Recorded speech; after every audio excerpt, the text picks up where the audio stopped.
Hello everybody! Today's video is my 20-week pregnancy update for you guys. I know that I've missed a few weeks, so it's kind of like my 18, 19, 20-week update for you guys. It's because most of you already know our son Griffin was diagnosed with Angelman syndrome a little over a week and a half ago, and it was quite a shock. And we're definitely still dealing with it, still grieving. I'm definitely still having good and bad days right now.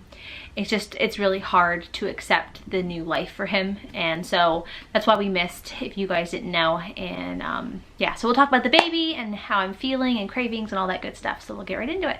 The baby is doing great. The baby is about 6 inches long right now, weighs about 10 ounces. It is getting the brown fat that makes it, you know, get that good weight that makes it look like a baby, not like a little skeleton.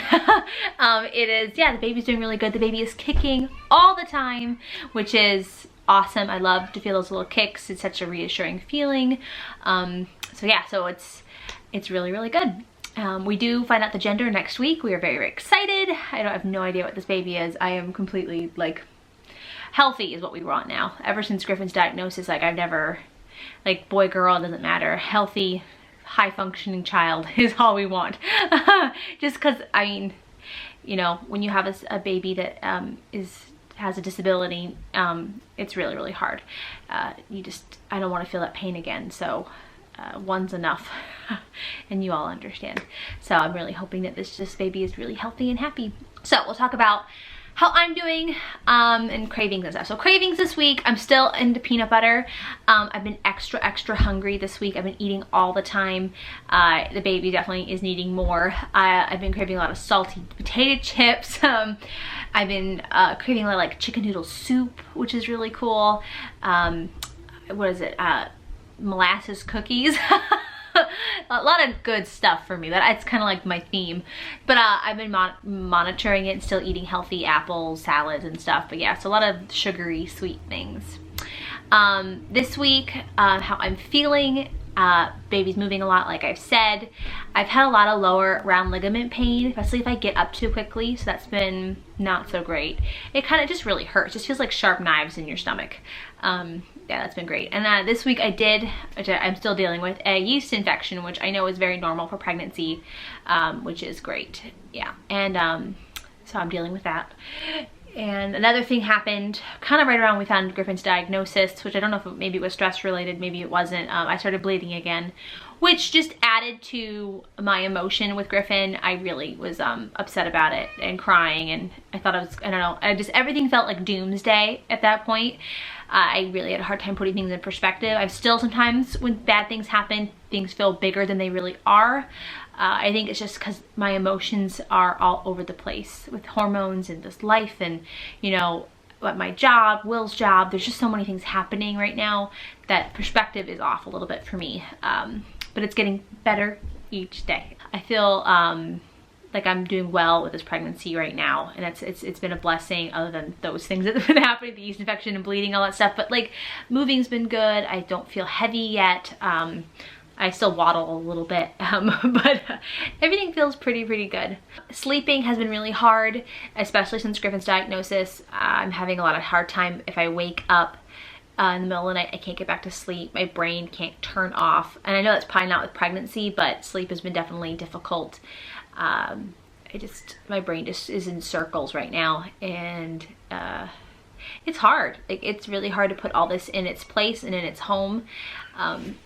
And dealing with everything with the kids, I'm struggling in that area, especially with sleep. Motivation is hard right now too. It's hard to get things done a little bit, like getting up, cleaning up, like showering, getting your makeup on. I know, like, this is about the Griffin's diagnosis, but it's about me too at the end. My kids are playing with their dad upstairs. Things feel just, ugh, and I don't want to do a lot. So it's just been hard. It's been really hard. But you all know that it's been crazy. I have been sneezing and peeing myself quite a few times this week. Allergies are here. That has been great. Not really great, but I'm dealing with it. Oh gosh, I know there's more. Oh, Hot flashes. Hot flashes have been really big this week. I'm like, I'm sweating and it's cooling off here, but hot flashes have been hitting me hard. I'm like, oh, it's been bad. And then I've been peeing a lot, which is great. Out of breath. That has been a big symptom too. I have been extremely out of breath, especially going up and down the stairs, but luckily Posey, our youngest, is climbing up the stairs now, spotted of course, and so it's been nice not have to carry all the babies up. They all can climb up the stairs now, and Griffin is finally almost to the point where he can climb down the stairs, always spotted, but I don't have to carry him so much, which is, he's a heavy kid, so it's really, really good. Again, with Griffin a little bit, he is still progressing, and I know I'm not saying it's doomsday for him with this new diagnosis. Yeah, you guys get it. It's just a shock. I keep saying it. We're still so in the thick of this right now. And it's just, these videos are hard for me to make because they are surrounded by Griffin and what's going on. Because that's where my life is right now. So it's not a typical pregnancy update, and I'm sorry. And I think it will be like this for the next few weeks until my brain can really, really adjust. Because we still haven't seen the geneticist. We have not seen the neurologist yet. And, yeah, it's been hard. Yeah. So yeah, the last 2 weeks have just been crazy around here. But again, with you guys, your guys' support and love and kindness, it has been so much better. Sorry, I'm hungry. My stomach just growled. You guys have been so amazing, so kind, so giving, so thoughtful. It makes living better when I can read these nice comments. You guys go out of your way with these amazing stories. I can't even tell you how much it helped. I mean, I know a couple of you mentioned Welcome to Holland poem, which I think it's amazing. It'll make you cry, especially if you have a disabled child. It is amazing. And you guys have just been giving like I've never, ever, like I didn't experience. Like, you guys are just so great. You guys are wonderful. And yeah, enough of me blabbing. I'm sorry. So let's go do the belly shot. All right, so here's the belly shot at 20 weeks from the front. And here it is from the side. Getting big. Pretty soon we'll know if it's a boy or a girl. Yay! Thank you guys for watching. Please like and subscribe. Thumb this video up for us. We'd super appreciate it. And we'll see you next time. Don't forget, guys, you're wonderful. Bye! Bye.